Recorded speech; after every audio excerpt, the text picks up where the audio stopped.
Hello বন্ধুরা, কেমন আছো সবাই? আশা করছি সকলেই ভালো আছো। আর হ্যাঁ, তোমাদের কমেন্টের উপর ভিত্তি করে আমরা আরো একটি নতুন গল্প নিয়ে চলে এসেছি। আর এই গল্পে ভয়েস দিয়েছেন হিমু ভাইয়া, সোনালিকা আপু, আশিক ভাইয়া, মিষ্টি আপু, নয়নিকা আপু এবং আরো সকল পপুলার ভয়েস আর্টিস্টের কণ্ঠ মিশ্রিত করে একটি গল্প তৈরি করেছি। আশা করছি তোমাদের গল্পটি ভালো লাগবে। কাজেই হাতে সময় নিয়ে গল্পের শেষ অবধি আমাদের সঙ্গেই থেকো, কেমন? Hey you, stop it. কখন থেকে দেখছি পাগলের মতো বকবক করেই যাচ্ছেন তো করেই যাচ্ছেন। এই যে শুনুন মিস্টার নবনির্বাচিত মিনিস্টার সাহেব, নিজেকে এমন আহামরি কিছু মনে করেন না। কিচ্ছু হয়নি যে মানুষকে আপনি বিড়াল শাবক বলে মনে করবেন। চলার সময় না একটু দেখে শুনে হাঁটবেন, ওকে? এই আমাদের মতো জনগণের ভোটে কিন্তু আপনি নির্বাচিত হয়ে এমপি হয়েছেন। আকাশ থেকে ঠুস করে পড়ে ঠাস করে এমপি হননি কিন্তু আপনি। আপনি যদি মনে করে থাকেন এমপি হয়েছেন তো রাস্তাঘাট কিনে নিয়েছেন, তাহলে আগেই বলে রাখছি এটা সরকারি সম্পদ, আপনার ব্যক্তিগত না। হ্যাঁ, যদিও আপনি সরকারি মানুষ, তবে এটা জেনে রাখা ভালো, সরকারের শক্তি কিন্তু জনগণ, আর আমি দেশের একজন নিষ্ঠাবান নাগরিক। পিছন থেকে এক নাগারে কারো কণ্ঠ শুনতে পেয়ে কানে থাকা মোবাইল ফোনটা কান থেকে নামিয়ে ঘাড় ঘুরিয়ে পিছনে তাকালো তাহরিম তালুকদার। কয়েকদিন হলো নির্বাচন শেষ হলো, আর সেই নির্বাচনে বিপুল ভোটে জয়লাভ করে তাপস তালুকদারের বড় ছেলে তাহরিম তালুকদার। আজ তারই একটা জনসম্মেলনে এসেছিল সে। বক্তৃতার মাঝেই হঠাৎ গুরুত্বপূর্ণ কল আসায় স্টেজ থেকে খানিকটা দূরে আসতে হলো তাকে। সেখানে মাইকের আওয়াজে ফোনের ওপাশের কারো কথাই ভালোভাবে শোনা যাচ্ছিল না। ফোনে কথা বলতে বলতে সামনে এগোতেই হঠাৎ পিছন থেকে এক নাগারে কারো কথা শুনতে পেল। পিছনে তাকাতেই তার চোখের সামনে দৃশ্যমান হলো একটি মেয়ে, যে কিনা কোমরে হাত দিয়ে মাটিতে বসে আছে। তাহরিম তালুকদার ফুকুসকে তাকিয়ে আছে মেয়েটার দিকে। এই যে নবনির্বাচিত এমপি, এভাবে হাঁ করে তাকিয়ে না থেকে একটু উঠতে তো সাহায্য করুন মশাই। এমনিতেই ধাক্কা দিয়ে ফেলে দিয়ে আমার কোমরের 12টা বাজালেন, তার উপর খাম্বার মতো দাঁড়িয়ে আছেন কোনো প্রকার সাহায্য না করে। কেমন মানুষ আপনি? হ্যাঁ, দয়ামা কিচ্ছু নাই নাকি আপনার? আমার মতো মাসুম কিউট একটা বাচ্চাকে আপনার মতো খাম্বা ধাক্কা মারলেন, বেঁচে আছে যে এটাই শুক্রিয়া। Hey you, stop it. কখন থেকে দেখছি পাগলের মতো বকবক করেই যাচ্ছেন তো করেই যাচ্ছেন। পাগল আপনি? কখন আপনাকে আমি ধাক্কা দিলাম? কি সমস্যা আপনার? আর আপনি এভাবে মাটিতে বসে আছেন কেন? এটা কি ভিক্ষা করার জায়গা? ভিক্ষা করতে হলে গেটের বাইরে যান। বেশ জোরেই কথাগুলো বলে উঠল তাহরিম। তাহরিমের কথার পরিপ্রেক্ষিতে নিচ থেকে কাপড়ের ময়লা ছাড়তে ছাড়তে উঠে দাঁড়িয়ে চোখ দুটো ছোট ছোট করে তাহরিমের দিকে তাকালো পূর্ণা। ও মা, এ তো দেখি ভূতের মুখে রাম রাম, নিজে ধাক্কা দিয়ে আবার নিজেই বলছে নিচে বসে আছে কেন। পূর্ণা আরো কিছু বলতে নিবে, হঠাৎই তার পাশ দিয়ে কেউ একজন দৌড়ে তাহরিমের দিকে এগিয়ে গেল। কি হয়েছে স্যার? কোনো সমস্যা স্যার? নিজের ব্যক্তিগত সেক্রেটারি কুশনের আগমনে খানিকটা ভরসা পেল বলে মনে হলো তাহরিমকে। নারী সঙ্গ বরাবরই অ্যাভয়েড করে সে। মেয়েটা বোধহয় পাবনা মানসিক হসপিটাল থেকে পালিয়ে এসেছে। তুমি বরং কর্তৃপক্ষকে খবরটা পৌঁছে দেওয়ার ব্যবস্থা করো কুশন। বেশ গম্ভীর কণ্ঠে কথাটা বলেই বিপরীত দিকে ঘুরে সেখান থেকে হন হন করে চলে গেল। বেচারা কুশন একবার স্যারের চলে যাওয়া দেখে, আরেকবার পাশে দাঁড়িয়ে থাকা মেয়েটাকে দেখে। স্যার যে কি আদেশ দিল সে আগামাতা কিছুই বুঝতে পারল না। মেয়েটাকে দেখে তার মোটেও পাগল বলে মনে হচ্ছে না, অগত্যাই সে জড়বস্তুর মতো দাঁড়িয়ে রইল। কিরে পূর্ণা, তুই এখানে? আমি কখন থেকে খুঁজে চলেছি তোকে। নিজের বেস্ট ফ্রেন্ড ইলমির কণ্ঠ শুনতে পেয়ে গাল ফুলালো পূর্ণা। পূর্ণার গাল ফুলানো দেখে ভ্রুকুসকে তাকালো ইলমি। কি হয়েছে তোর? এতক্ষণ তো ভালোই ছিলি, হঠাৎ বিধবাওয়ালা লুক দিচ্ছিস কেন? ইলু, তুই জানিস এই মিনিস্টার সাহেব আমাকে ধাক্কা দিয়ে নিচে ফেলে দিয়েছে। বললাম সরি বলতে, তাও বললো না। আবার বদ লোক একটা, অকৃতজ্ঞ কোথাকার। আর একটু হলে আমার কোমরটাই ভেঙে ফেলতো, তখন কি হতো বল? আমার ভবিষ্যৎ জামাই একটা কোমর ভাঙা বউ পেতো, আমার বাচ্চাগুলো একটা কোমর ভাঙা মা পেতো, আর তোর নাতি নাতনিরা কোমর ভাঙা দাদি পেতো, সেটাই তো বলবি। তোরটা আমিই বলে দিলাম, তবুও তোর ভাঙা ক্যাসেট চালু করিস না। বিরক্ত সহকারে কথাটা বলেই পাশে তাকালো ইলমি। একটা অপরিচিত ছেলেকে নিজের দিকে অবাক চোখে তাকিয়ে থাকতে দেখে ব্যাপারটা স্বাভাবিকই নিল। তার কারণ এসব আবাক মার্কা লুকে অভ্যস্ত সে। যেহেতু পাশে একটা সেন্টিমেন্টাল ফ্রেন্ড আছে, এই লুকগুলো স্বাভাবিক। ইলমি খানিকটা সামনে গিয়ে বলল, এভাবে তাকানোর কিছুই নেই। ও এমনই, ভাঙার রেকর্ডার অন করলে অফ করতে ইচ্ছে করে না। বলেই পিছনে ঘুরে পূর্ণার হাত ধরে গেটের দিকে এগিয়ে গেল ইলমি। ইলমির কথায় খানিকটা ভ্যাবাচ্যাকা খেয়ে দাঁড়িয়ে রইল কুশন। আপনার গাড়িতে উঠবেন না? গাড়িতে বোম রাখা আছে, ক্ষতি হবে আপনার। সম্মেলন শেষে বাড়ি ফেরার উদ্দেশ্যে গাড়িতে উঠতে নিবে, হঠাৎ এক নাগারে 3টি মেসেজের শব্দে বেশ কৌতূহল বশত হাতে থাকা মোবাইল অন করে মেসেজ অপশনে গিয়ে মেসেজগুলো দেখেই ফুকুসকে গেল তাহরিমের। উঠতে গিয়েও থেমে গেল সে। স্যার কোনো সমস্যা? কুশনের প্রশ্নের উত্তরে মুখে কিছু না বলে হাতে থাকা মোবাইলটাই কুশনের হাতে ধরিয়ে দিয়ে আশেপাশে তাকালো তাহরিম তালুকদার। চারিপাশে বেশ লোক সমাগম। যদিও গাড়িতে বোমা থাকে, এখানে ব্লাস্ট হলে হাজার হাজার মানুষ মারা যাবে, এটা নিশ্চিত। তাহরিম একটু ঝুঁকে বোমাটা খোঁজার চেষ্টা করল। হয়তো তাহরিমের ভাগ্য সহায় ছিল বলে সে বোমাটা দেখতে পেল। সেটা সেট করা ছিল গাড়ির ঠিক নিচে, কিন্তু সময় কেবল ঘনিয়েই আসছে। বোমা ব্লাস্ট হবার আর মাত্র 4 মিনিট বাকি। তাহরিম আর কিছু চিন্তা না করেই হুট করে গাড়ির ভিতরে ঢুকে দরজা অফ করে চাবিয়ে ঘুরিয়ে চালানো শুরু করলো। পিছন থেকে কুষাণের আতঙ্কিত গলার স্বর স্পষ্ট থেকে অস্পষ্ট হতে লাগলো। কিন্তু নিজের কথা এখন ভাবলে চলবে না। সে এখন দেশের একজন দায়িত্ববান লোকদের মধ্যে সে একজন। দেশের মানুষকে রক্ষা করা তার কর্তব্য। তাহরিম ভীষণ স্পিডে গাড়ি চালাচ্ছে। সম্মেলনের জায়গা থেকে বেশ খানিকটা দূরে নদীর পাড়ে একটা খোলা জায়গা দেখে গাড়িটি পার্ক করে দ্রুত সে গাড়ির বাইরে চলে আসে। দৌড়ে খানিকটা পথ আসার পর হঠাৎ পিছন থেকে বিকট শব্দে বোমা ব্লাস্ট হয়। তাহরিম পাঞ্জাবির হাতায় নিজের ঘাম মুছে মুখে হাত দিয়ে নিচে বসে পড়ে আর মনে মনে আল্লাহ আর সেই অচেনা লোকটাকে অসংখ্য ধন্যবাদ জানায়। আর সেই লোকটার জন্যই এতগুলো প্রাণ সে বাঁচাতে পেরেছে। তার কিছুক্ষণের মাঝেই প্রায় 20-25টা গাড়ি এসে জড়ো হলো সেই ঘটনাস্থলে। গাড়ি থেকে নেমেই কুষণ দৌড়ে এলো তাহরিমের দিকে।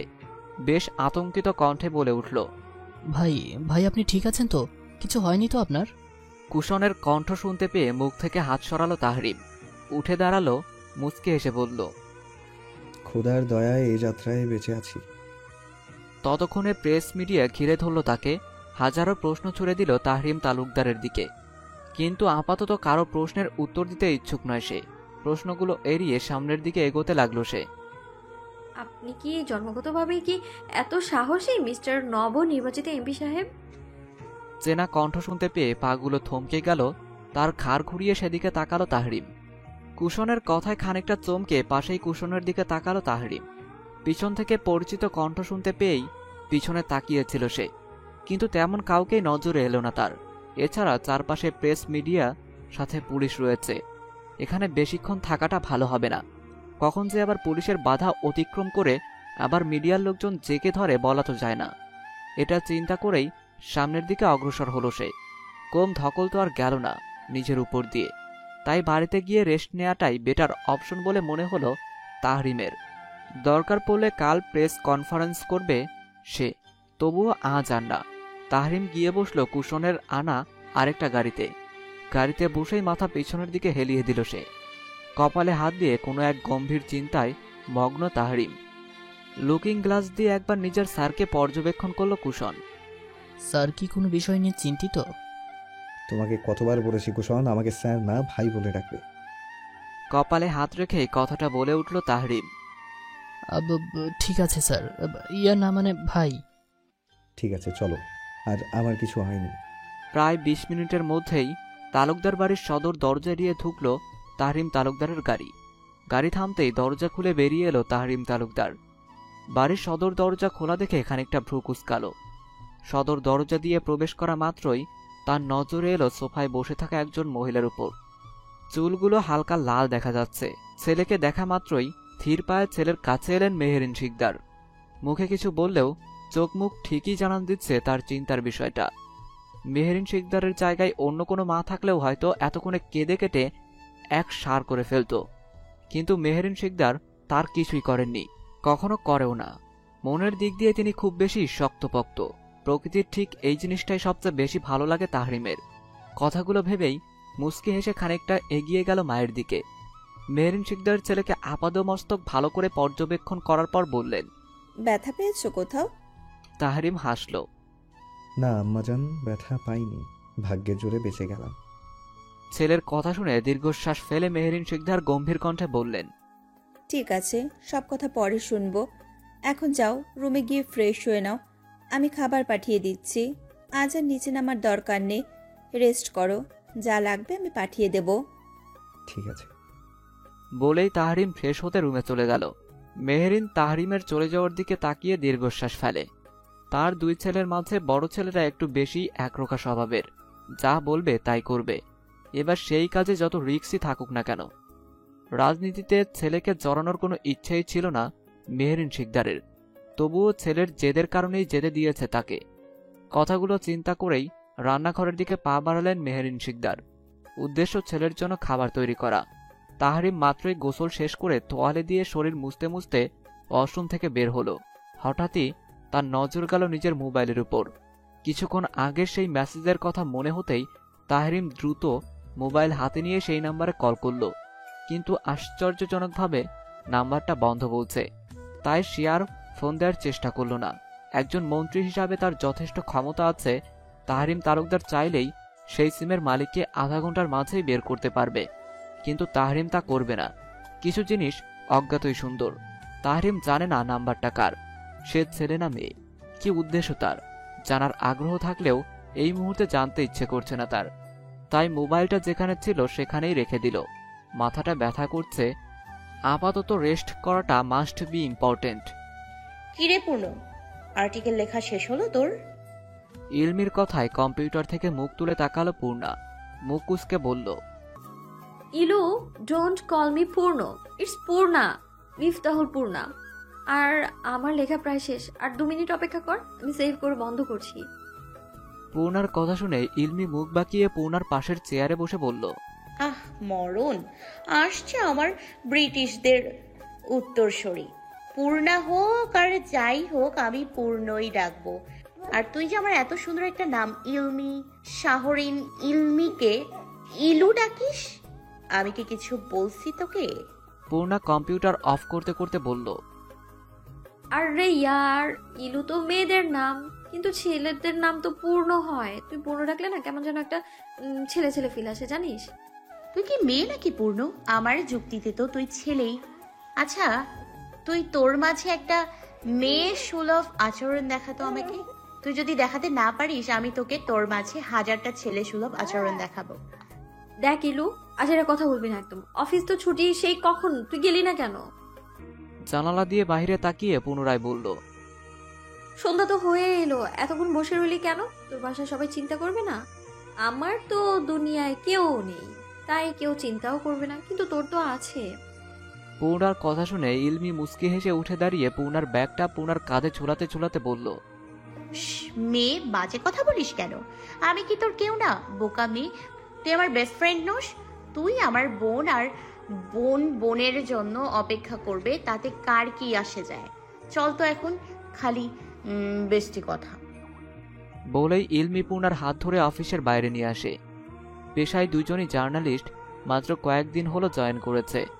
সেই ভার্সিটি লাইফ থেকে পূর্ণা আর ইলমির জুটি অনন্য। ইলমির সফল ব্যবসায়িক বাবা ইস্তিমুল হকের আর মা সুফিয়া বেগমের দ্বিতীয় সন্তান। ইলমির বড় এক ভাই আছে ইস্তিহাদ হক, সে বর্তমানে কানাডা আছে পড়াশোনার জন্য। আর পূর্ণা ছোটবেলা থেকেই এতিমখানায় মানুষ।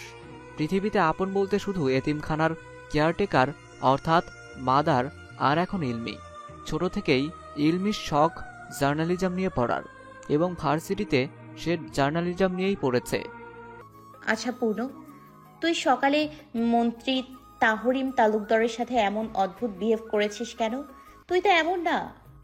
ইলমির কথার পরিপ্রেক্ষিতে পূর্ণা হাসল, ঠু উঁচিয়ে বলে উঠল, আমার পেশা কি? ইলমি ঠোঁট উল্টিয়ে বলল, জার্নালিজম। আর তাহরিম তালুকদার কে? মন্ত্রী। ওনার সাথে আমার সম্পর্ক নিশ্চয়ই মধুর না? এক কথায় বলা যায় রাজনীতি রিলেটেড সবার সাথেই আমাদের জার্নালিস্টদের সাপে নেউলে সম্পর্ক। আর তুই তো জানিস আমি যে আর্টিকেল নিয়ে কাজ করছি সেটা রাজনীতি রিলেটেড, বেশ কিছু ক্রিমিনাল আর নারী পাচার সম্পর্কে। আমি তো নতুন এই পেশায়, তাই রাজনীতিবিদ সম্পর্কে আমার জ্ঞান শূন্য। তাই তাহরিম তালুকদারকে একটু বাজিয়ে দেখলাম আর কি। আমার কথা শুনে ইলমি চোখ বড় বড় করে তাকিয়ে রইল। সিরিয়াসলি পূর্ণ, এত কিছু ভেবে ফেললি? How intelligent you are! পেটে পেটে এত হইছো? ইলমির কথায় পূর্ণা পুনরায় হাসল। আচ্ছা চল তাড়াতাড়ি পা চালা, বাসায় গিয়ে কাজ আছে। ভাড়া বাসায় থাকি দোস্ত, তাও আবার একা। বাড়িওয়ালা মুখে যত আদরি দেখাক না কেন, কার মনে কি আছে কে জানে। ইলমিকে বাসায় পৌঁছে দিয়ে পূর্ণাও বাসায় চলে আসলো। পূর্ণা একাই একটা ভাড়া বাসায় থাকে। ইলমির বাসা থেকে পূর্ণার বাসা প্রায় 10 মিনিটের রাস্তা। পূর্ণা বাসায় ঢুকে লাইট অন করতে দেখে লাইটটা জ্বলছে না, চারপাশে অন্ধকার হয়ে এসেছে। হঠাৎই কিছু একটা পড়ার শব্দে চমকে পিছনে তাকালো পূর্ণা। কে কে ওখানে? হঠাৎ নিজের পায়ের কাছে কোনো কিছুর আভাস পেয়ে ছিটকে দূরে সরে গেল। ঠিক তখনই কানে ভেসে আসলো মিউ মিউ শব্দ, যা শুনে পূর্ণা খানিকটা হাঁপ ছেড়ে বাঁচল। উফ মিনি, তুই তো আমাকে ভয় পাইয়ে দিয়েছিলি রে। বলেই পায়ের কাছ থেকে নিজের পোষা বিড়ালটাকে কোলে তুলে নিল। পূর্ণা মিনি নামক বিড়াল পোষে সেই 4-5 বছর আগে থেকে। অবসর সময়টা সেই মিনির জন্যই বরাদ্দ থাকে। কিরে মিনি, আজকে আবার বিদ্যুৎ ভাইজানের কি হলো রে? পূর্ণার কথা শুনে মিনি কেবলই মাথা নাড়ায়। পূর্ণা মুচকি হেসে মিনিকে নিচে নামিয়ে মোবাইল বের করে মোমবাতি খোঁজার চেষ্টা করে। এই বিদ্যুৎটাও যে কি, আকাশের অবস্থা খারাপ করলেই ঠাস করে বিদ্যুৎ চলে যায়। মোমবাতি জ্বালিয়ে পূর্ণা ফ্রেশ হয়ে খাওয়া দাওয়া শেষ করে ল্যাপটপ নিয়ে বসলো। বহুত কাজ জমা হয়ে আছে তার উপর, আবার নতুন আর্টিকেল, সব মিলিয়ে প্যারাময় জীবন। ল্যাপটপ অন করে নেট কানেকশন দেয়া মাত্রই কিছু ইমেইল এসে জমা হলো পূর্ণার আইডিতে। পূর্ণা ধীরে ধীরে সবগুলো ইমেইল চেক করছে। হঠাৎ করেই একটা ইমেইলে এসে তার চোখ আটকে গেল। চোখ দুটো ছোট ছোট করে পুরো ইমেইলটা পড়ল, কিন্তু ইমেইলটা কে পাঠালো তা বোঝার উপায় নেই। এই ইমেইলে লেখা ছিল, পূর্ব থেকে সাবধান হয়ে যান মিফতাহুল পূর্ণা। রাজনীতি নিয়ে বেশি কিছু খুঁজতে যাবেন না, খুব খারাপ জিনিস এই রাজনীতি, সেটা নিয়ে বেশি ঘাটাঘাটি করবেন না। কোনো কিছুরই বেশি গভীর ভালো না, যা জানেন তাই নিয়ে শুকরিয়া আদায় করেন, আর এই সম্পর্কে আর্টিকেল লেখা অফ করে দেন, না হলে পরবর্তীতে বিপদে পড়বেন। বিপদ আপনার খুব সন্নিকটে, মিস মিফতাহুল পূর্ণা। এই ইমেইলটা চেক করে পূর্ণা মুচকি হাসল, কারণ এমন থ্রেট আজ পূর্ণার জন্য নতুন না। এমন থ্রেট কত এসেছে এসবের ধার পূর্ণা ধারে না। তবে অবাক করার বিষয়টা হলো, যেই অ্যাকাউন্ট থেকে ইমেইলটা এসেছে সেটা ডিজেবল করা। হয়তো লোকটা চায় না পূর্ণা তাকে চিনুক। দীর্ঘশ্বাস ফেলে আবারও টাইপিংয়ে মনোযোগ দিল। এই ছোট্ট জীবনে কত কিছুই না দেখল, কত মানুষের কত রূপ, কত কথা, কত ধরনের দৃষ্টি। কাজ শেষে ল্যাপটপ অফ করে বারান্দায় যায় পূর্ণা। কোলের উপরে মিনি গুটিসুটি মেরে বসে আছে। মিনির গায়ের উপর বার কয়েক হাত বুলিয়ে বারান্দায় রাখা টুলের উপর বসে পড়ে। আজ মা বাবার কথা খুব বেশি মনে পড়ছে পূর্ণার। হয়তো কখনোই দেখা হয় নাই, হয়তো কারো পাপের ফসল কিংবা অন্য কিছু হতে পারে। তবে একটা কথা কি, যত যাই হোক না কেন এই জন্মদাত্রী আর জন্মদাতাকে কখনো ঘৃণা করা যায় না। গল্পটা এমন হলেও পারত, একটা সুন্দর সংসার হতে পারত, একটা সুন্দর ভবিষ্যৎ হতে পারত। কথাগুলো ভাবতে ভাবতেই কাল বেয়ে জল গড়িয়ে পড়ল মেঝেতে। হাতের উল্টো পিঠ দিয়ে জলটুকু মুছে আকাশের দিকে তাকিয়ে রইল কিছুক্ষণ। বিদ্যুৎ এখনো আসেনি, পুরো এলাকা অন্ধকার হয়ে আছে। আর বেশিক্ষণ বারান্দায় না থেকে দরজা লাগিয়ে ঘরে চলে আসলো। পুরো ঘরে একটু হাঁটাহাঁটি করে বিছানায় মিনিকে নিয়ে শুয়ে পড়ল পূর্ণা। চোখটা শুধু লেগে আসবে অমনি ঘুমের 13টা বাজিয়ে সশব্দে মোবাইলটা বেজে উঠল। চোখ বন্ধ করেই হাতড়াতে মোবাইলটা হাতে নেয়। পূর্ণার বিরক্তিতে ভ্রু কুঁচকে গেল। কোনো মতে একটা চোখ খুলে স্ক্রিনে ইলু নামটা দেখে রিসিভ করে নেয়। এত রাতে কি তোর? পূর্ণার কথা শুনে ইলমি মিটমিটিয়ে হেসে উঠল। ডিস্টার্ব করলাম দোস্ত? তুই কি এইটা জিগাইবার লাগিয়া ফোন দিছস? ফইনি না না দোস্ত, শোন না। শুনতাছি, বল জলদি, আমার ঘুম পাইছে। দোস্ত, কালকে তো পহেলা ফাগুন। তো আমি কি করবো? পূর্ণার কথায় খানিকটা বিরক্ত হয়ে বলল ইলমি। আমি কি করবো মানে? তুই এমন পাঙ্গাস কেন রে? শাড়ি পরবি, আমি কিচ্ছু জানি না। তুই কালকে শাড়ি পরবি, আমিও পরবো, তাও বাসন্তী রঙের। আমার কোনো বাসন্তী শাড়ি নাই, সো তুই পর, আমি না। আচ্ছা ঠিক আছে, তাহলে রাখি। বলেই ঠাস করে ফোনটা কেটে দিল ইলমি। যার দরুন বেশ অনেকটাই অবাক হলো পূর্ণা। এত সহজে মেনে নেয়ার মেয়ে তো ইলমি না। কে জানে কি তালগোল পাকাচ্ছে মনে মনে। পূর্ণা আর কিছু চিন্তা না করেই ঘুমের দেশে তলিয়ে গেল। কিছুক্ষণের মাঝেই আবারও ফোন আসাতে মেজাজ বেশ খারাপ হলো পূর্ণার। চোখ বন্ধ করেই ভাবল এখন ইচ্ছে মতো ঝাড়বে সেই ইলুকে। মনে মনে কথাটা ভেবেই রিসিভ করে কানে ধরল। অপর পাশ থেকে কেউ কিছু বলার আগেই পূর্ণা বলতে লাগলো, ওই কালা শামসুর বউ, শাকচুনি কোথাকার। এই তোর জামাই কি আরেক বেটির লগে ভাগ্যা গেছে নাকি? হ্যাঁ, নাকি তোর সতীন রে বাইক লইয়া আইছে? কোনডা?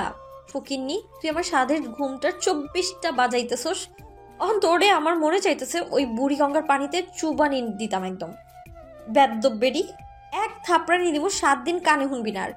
আবার যদি ফোন দিস তোর নাক বরাবর এক ঘুষি দিব, মুখের মানচিত্র বদলাইলাম একদম। নিজেরই তখন চিনবার পারবি না আর। তুই যদি বেডি আমার সামনে থাকতি, তোর 7 জন্মের ভাগ্য তুই আমার সামনে নাই। নইলে তোরে আমি বুঝাই দিতাম এই পূর্ণার ঘুমের জন্য পূর্ণা কি কি করতে পারে। ঘুমের লগে নো স্যাক্রিফাইস। আবার যদি ফোন দেস তো তোরে ফোনের মধ্যে দিয়া গিয়া কানের 2 আঙ্গুল নিচে দিমো এমন এক চর, বিটিভির মতো ঝিরঝির করবি, বেয়াদ্দব একটা। বলে ঠাস করে ফোনটা কেটে দিয়ে পূর্ণা আবার ঘুমিয়ে পড়ল। মেজাজ এত খারাপ হতো না যদি না এত সুন্দর স্বপ্নের মধ্যে কলটা না আসতো। মাত্রই একটা স্বপ্ন দেখা শুরু করেছিল, তার মধ্যেই আবার ফোন হাতে নিয়ে কুশন ব্যাককেলের মতো দাঁড়িয়ে আছে। এতক্ষণ কি থেকে কি হয়েছে তার ঠিক মাথার উপর দিয়ে গিয়েছে। কুশন তার সামনে বসে থাকা তাহরিমের দিকে তাকালো। তাহরিম ভ্রুকুসকে কুশনের হাতে থাকা ফোনের দিকে তাকিয়ে রইল। কোথা থেকে শুরু আর কোথায় শেষ তার ঠিক বুঝে আসছে না। তাহরিম খবর পেয়েছিল মিডিয়ায় কাজ করা একজন মেয়ে সব রাজনীতিবিদদের নিয়ে আর্টিকেল লিখছে, তাই মেয়েটার নাম্বার ব্যাক করে কল দিয়েছিল। যেন কোনো কিছু না জেনে উল্টোপাল্টা কথা না লিখে, কারণ সে নতুন এমপি হয়েছে, এর মাঝে গুজব ছড়ালে ক্যারিয়ারে ব্যাড ইফেক্ট পড়তে পারে। কিন্তু তাকে তো কোনো কথাই বলতে দিল না মেয়েটা। মুখের উপর হাবিজাবি কত কিছু বলে ঠাস করে ফোনটা কেটে দিল। এটাকে কি ম্যানার বলে? কথাটা মনে মনে চিন্তা করেই তাহরিম বিড়বিড় করে বলে উঠল, ম্যানারলেস মেয়ে কোথাকার। দরজায় ঠক ঠক আওয়াজে ঘুম হালকা হয়ে গেল পূর্ণার। মিটমিট করে তাকিয়ে শোয়া ছেড়ে উঠে বসল। ফ্রুকুসকে বার কয়েক ঠক ঠক আওয়াজ শুনে বালিশের নিচ থেকে ফোনটা বের করে একবার সময়টা দেখে নিল। মোটে 7টা বাজে। এই 7 সকালে কি আসবে? মাসও তো শেষ হয়নি যে বাড়িওয়ালার বউ আসবে ভাড়া চাইতে। তাহলে কি ইলমি? কথাটা ভাবতে ভাবতেই বিছানা থেকে নেমে এক হাতে চুলের খোপা করতে করতে দরজার দিকে এগোলো পূর্ণা। বাড়িওয়ালার বউ আর ইলমি ছাড়া এই বাসায় তেমন কেউই আসে না। পূর্ণা দরজার কাছে গিয়ে জিজ্ঞেস করলো, কে? অপর পাশ থেকে ইলমির কণ্ঠ শোনা মাত্রই দরজা খুলে দিয়ে দুহাত বুকে গুজে দাঁড়ালো পূর্ণা। ইলমির দিকে দৃষ্টি নিক্ষেপ করতেই থতমত খেয়ে গেল সে। ইলমি বাসন্তী রঙের শাড়ি পরেছে, সাদা ব্লাউজ, সাথে ম্যাচিং কানের দুল, আর গলায় ছোট পাথরের রকেটের সাথে চিকন চেন। ফর্সা গায়ের রংটা বেশ মানিয়েছে, আবার হাতে একটা শপিং ব্যাগ। কিন্তু এই সকালে এত সংসাজার কারণ বুঝল না পূর্ণা। ইলমি পূর্ণাকে দেখে সবকটি দাঁত বের করে হাসি দিল। কি চাই? এই 7 সকালে আমার ঘুম ভাঙানোর কারণটা কি জানতে পারি? পূর্ণার কথার কোনোরূপ পাত্তা না দিয়ে ভেতরে ঢুকতে ঢুকতে বলল, শর্ত আমার ইচ্ছে হয়েছে, আমি এসেছি, তাতে তোর কি? বলেই ইলমি সোজা ঘরের দিকে হাঁটতে লাগলো। পূর্ণাও দরজা লাগিয়ে ইলমির পিছনে পিছনে গেল। কি সমস্যা তোর? রাতেও ঘুমোতে দিলি না, এখন আবার 7 সকালে এসে হাজির। ইলমি বিছানায় বসতে বসতে ভ্রুকুসকে বলল, রাতে ঘুমোতে দেই নেই মানে কি? আমি তো একবারই ফোন দিলাম। তাহলে রাত 12টা বাজে কি আমি দিয়েছি তোকে ফোন? রাত 12টা মানে? তুই তো জানিস পূর্ণ, আমাকে 11টার পর এই বাংলাদেশে চিরুনি তদন্ত করলেও আমাকে পাওয়া যাবে না। পূর্ণার কথায় ইলমি বেশ অবাক হলো। কথাটা যে ইলমি একেবারে ভুল বলেছে তা কিন্তু না। ওকে আসলেই রাত 11টার পর ঘুম থেকে তোলা ইহকালও সম্ভব না। কিন্তু ফোন করলো কে? তাহলে পূর্ণার কথার ভিত্তিতে ইলমি ভ্রুকুসকে বলল, এত চিন্তা করার কি আছে? আজব, তোর ফোন চেক করলেই হয়। আরে হ্যাঁ, তো মনেই ছিল না। বলেই পূর্ণা নিজের ফোন হাতে নিয়ে কল লিস্টে ঢুকলো। প্রথমেই অপরিচিত নাম্বার দেখে খানিকটা থতমত খেয়ে গেল সে। এটা তো ইলুর নাম্বার না। তাহলে ইস, কে না কে ফোন দিয়েছিল, আর কি করলাম এটা। এখন তো নিজের কপাল নিজেই থাপড়াতে মন চাচ্ছে। পূর্ণা মোবাইল থেকে চোখ তুলে সামনে বসে থাকা ইলমির দিকে তাকালো। ইলমি প্রশ্নবিদ্ধ দৃষ্টিতে তার দিকেই তাকিয়ে আছে। ইলমির দৃষ্টি লক্ষ্য করে পূর্ণা বোকাভাবে হাসল। কি হয়েছে? পূর্ণা কিছুটা ঢোক গিলে বলল, আননোন নাম্বার, চিনি না। ইলমি ভ্রুকুসকে জিজ্ঞেস করলো, আননোন নাম্বার তো কি হয়েছে? বাই দ্য রাস্তা, তুই কি উল্টো পাল্টা কিছু কথা বলছিস নাকি? পূর্ণা থপ করে বিছানায় বসে পড়ল। আমি না আসলে তুই ফোন দিয়েছিস ভেবে ইচ্ছে মতো ঝেড়ে ফোনটা রেখে দিয়েছিলাম। আমি কি জানতাম নাকি? আর ওই লোকের কমন সেন্স নাই নাকি মাঝরাতে একটা মেয়েকে কল করে? ইলমি একটা দীর্ঘশ্বাস ফেলে বলল, আচ্ছা যা করার তো করেই ফেললি, এখন বলে লাভ নাই। তুই বরং বেচারা আর বেচারি যেই হোক না কেন তাকে ফোন করে সরি বলে দে। পূর্ণা মনে মনে কিছু একটা চিন্তা করে বলল। ঠিক আছে। বলেই ফোন হাতে নিয়ে কল করলো সেই নাম্বারে। মুখে সূর্যের তির্যক রোশনি পড়াতে চোখ মুখ কুঁচকে গেল তাহরিমের। রাতের সকল হিসেব নিকেশ শেষ করে ঘুমোতে ঘুমোতে বেশ দেরি হয়েছিল তার। সূর্যের আলোতে কাঁচা ঘুমটার ব্যাঘাত তার মোটেও সহ্য হচ্ছে না। উপর হয়ে শুয়ে শুয়ে কাঁথা দিয়ে পা থেকে মাথা অবধি ঢেকে আবার ঘুম দিল। এরই মাঝে ঘুমের 12টা বাজিয়ে নিজের কর্কশ শব্দে বেজে উঠল ফোন। চোখ বন্ধ করে বালিশের তলায় থেকে ফোন বের করে রিসিভ করলো। কানে দেওয়ার সাথে সাথেই কারো কোমল কণ্ঠে হৃৎপিণ্ড কম্পিত হলো তাহরিম তালুকদারের। ওপাশ থেকে কেউ একজন কোমল কণ্ঠে সালাম দিল। সালামের উত্তরে তাহরিম শোয়া থেকে উঠে বসতে বসতে বলল, ওয়ালাইকুম আসসালাম। অপর পাশ থেকে মেয়েটা বলল, আপনি কি কাল রাতে আমার ফোনে কল দিয়েছিলেন? আসলে এই নাম্বার থেকে কাল রাত 12টায় আমার ফোনে একটা কল গিয়েছিল, কিন্তু দুর্ভাগ্যবশত আমি ঘুমিয়েছিলাম। আর ঘুমের ব্যাঘাত ঘটানোর কারণে বেশ রেগেও গিয়েছিলাম। আসলে আমি ভেবেছিলাম আমার বেস্ট ফ্রেন্ড মনে হয় ফোন দিয়েছিল, আর আমি ঘুমের তাড়নায় নাম্বারটাও খেয়াল করিনি, তাই আসলে আপনাকে ওভাবে বলা হয়েছিল। আসলে না, আমি ঘুমের মাঝে কাকে কি বলি মাথায় থাকে না আমার। আপনি মনে হয় কোনো দরকারে ফোন দিয়েছিলেন। আসলে আমি না আন্তরিকভাবে দুঃখিত, আমি ইচ্ছে করে করিনি। আপনার কোনো দরকার হলে বলতে পারেন, কি উপকার করতে পারি? তাহরিম চোখ বন্ধ করে মেয়েটার কথা শুনছিল। মেয়েটার কণ্ঠ কি আসলেই এত মধুর, নাকি শুধুমাত্র তার কাছে এমন মনে হচ্ছে? আচ্ছা, একসাথে এত কথা কেউ কি বলতে পারবে? হ্যাঁ, তো মেয়েটা বেড়েছে, এমন কেন মনে হচ্ছে যেন সে চাইছে মেয়েটা আরো কিছুক্ষণ কথা বলুক, আর সে শুধু শুনবে।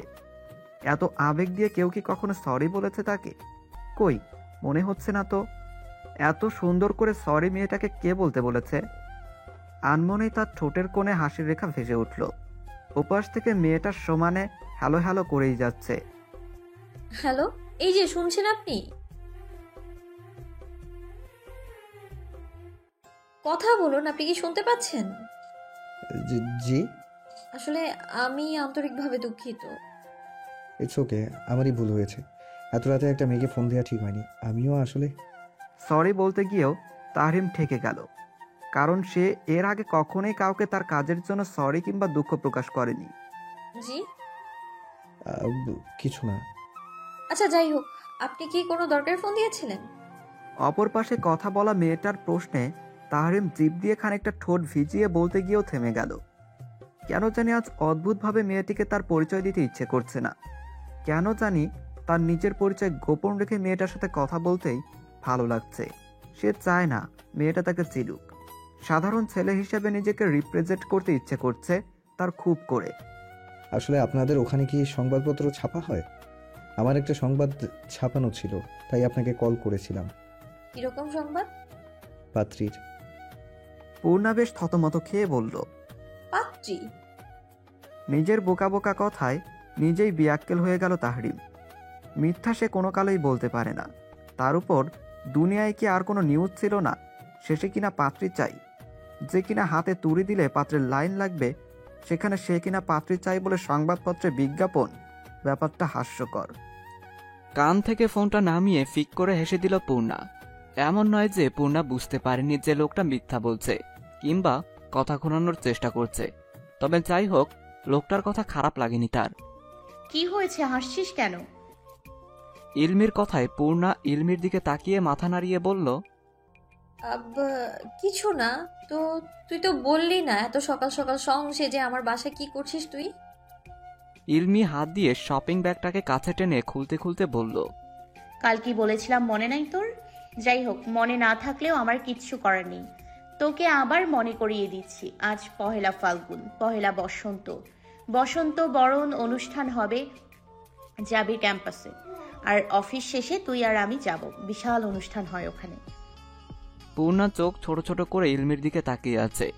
ইলমির শপিং ব্যাগ থেকে বাসন্তী রঙের শাড়ি, সাদা রঙের ব্লাউজ, মাথায় খোপায় লাগানোর মতো বেলি ফুলের মালা আর হাতে বাঁধার জন্য রজনীগন্ধার গাজরা, গলায় আর কানের জন্য ছোট্ট পাথরের ইয়ারিং আর চেন, হাতে ম্যাচিং রেশমি চুড়ি।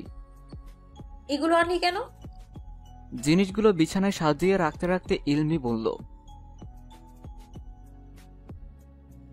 ইলমির কথায় পূর্ণা দীর্ঘশ্বাস ফেলে বলল, দেখ ইলমি, কাজটা কিন্তু তুই একদম ঠিক করিসনি। এতগুলো টাকা নষ্ট করার কোনো মানেই হয় না।